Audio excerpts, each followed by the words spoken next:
Sebuah video singkat viral di media sosial memperlihatkan petarung UFC asal Simalungun, Sumatera Utara, Sumut, JK Saragih, terlibat cekcok dengan seorang petugas bandara.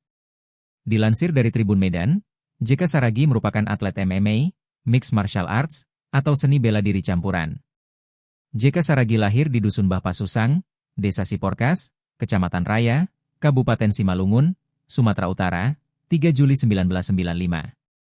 Petarung berusia 30 tahun tersebut memiliki nama lengkap JK Asparido Saragih. Petarung yang dalam asuhan Batam Fighter Club, BFC, ini, memiliki julukan, si tendangan maut. Nama JK mulai terekspose setelah menjuarai kelas ringan MMA One Pride kelas 70 kg. Ia memiliki ketertarikan bela diri sejak di bangku sekolah. Setelah mulai menekuni bela diri wushu, JK mengikuti pertandingan di Filipina pada tahun 2013.